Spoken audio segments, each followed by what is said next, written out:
नमस्कार, आप देख रहे हैं बक्सर खबर। एक कविता की कुछ लाइनें हैं कि लहरों से डरकर नौका पार नहीं होती और कोशिश करने वालों की कभी हार नहीं होती। ठीक इन्हीं पंक्तियों को चरितार्थ करते हुए आज डुमरांव के एक युवा अभिनव त्रिपाठी ने बिहार पुलिस दारोगा की परीक्षा में उत्तीर्ण करके और आज वो चयनित होकर अपना योगदान कुछ ही दिनों में बिहार पुलिस में देने वाले हैं। तो हम बात करेंगे उन्हीं से और जानेंगे उनकी इस सफलता के पीछे कितना कठिनाई, कितना परिश्रम और क्या क्या तैयारियां।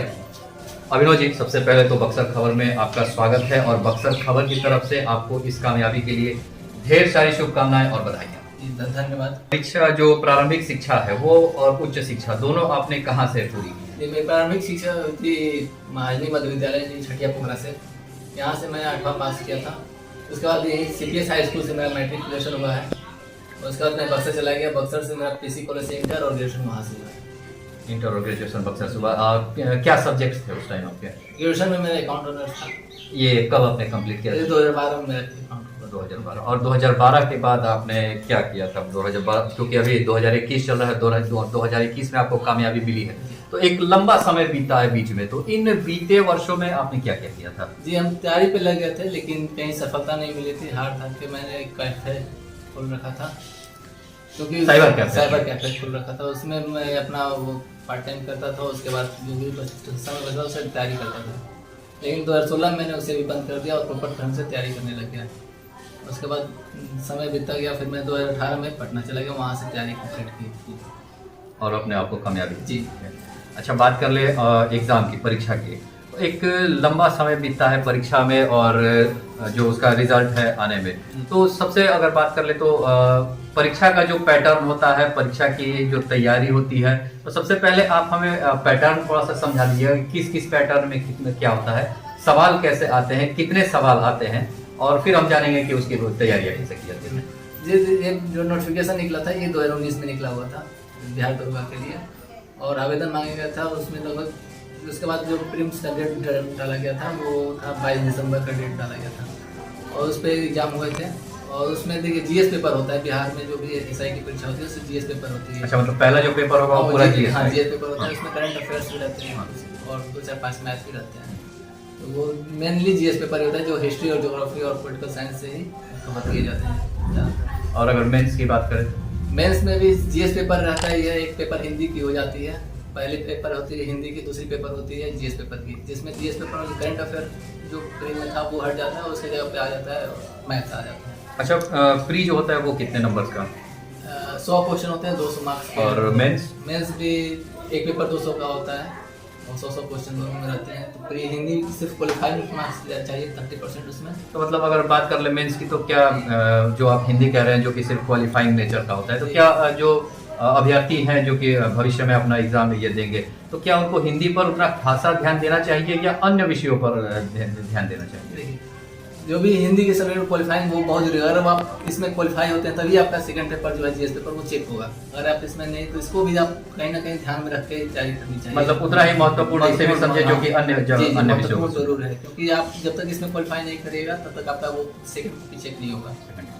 अच्छा, तैयारी की बात कर ले, कितने घंटे आप रोज तैयारी करते थे और किन किन विषयों पर आपने विशेष अपनी पकड़ बनाई और कहाँ आपने तैयारी की? जी, तैयारी हम पटना रहते थे, वहाँ से करते थे।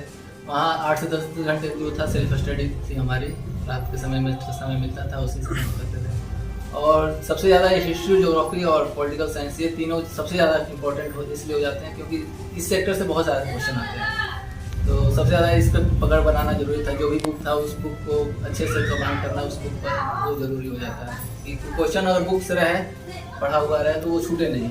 अच्छा, पुलिस महकमे में जाने की ख्वाहिश ये कब से आपके अंदर आई, कब आपके अंदर? जी, बचपन से मेरी इस महकमे में जाने की ख्वाहिश थी कि इसमें जाके अपना वो कुछ भी था वो जो भी इसका जो सुनने में आता था पहले बचपन में कि पुलिस ऐसे मतलब थोड़ा होते हैं पावर पावर होते हैं। तो खैर पावर के लिए तो अलग बात है, लेकिन उस बचपन की सोच से बता रहे हैं उस हिसाब से थोड़ा और भी दिलचस्पी बढ़ जाती थी।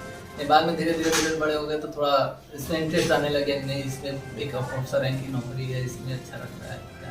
अच्छा, पुलिस महकमे की बात कर ले, लोगों में ये आम धारणा होती है कि जो पुलिस, दो ही सोच होती है लोगों के अंदर। अगर पुलिस की बात करें तो एक तो सबसे पहले आता है कि लोगों में खौफ हो जाता है, डर हो जाता है पुलिस का नाम सुनते ही।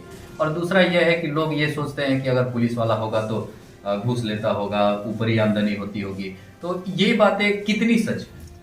देखिए, अभी तो हम सिस्टम के बाहर है, सिस्टम के अंदर जाने पर ही पता चलेगा। लेकिन मेरी अवधारणा ये है कि लोग में जो अफवाहें ज़्यादा है इस बारे में लेकर, इस पुलिस को लेकर बहुत ज़्यादा है, डरते हैं लोग। तो हम अगर मौका मिलता है, मुझे मौका मिला भी है, तो जाकर इस चीज़ को बहुत बढ़िया से समझेंगे और जो भी पीपुल्स, जो भी लोग रहेंगे उनको फ्रेंडली बनाएंगे कि उनको थोड़ा सा भी डर नहीं रहे पुलिस के पास आने में। अपनी कंप्लेन जो भी है, उनकी शिकायतें उनको सुनेंगे, उसके बाद डर भी नहीं करेंगे। अच्छा, अभी तो आप पुलिस महकमे में चले गए, इतना एक जो 2012 से लेकर 2021 के बीच में कभी पुलिस से सामना हुआ?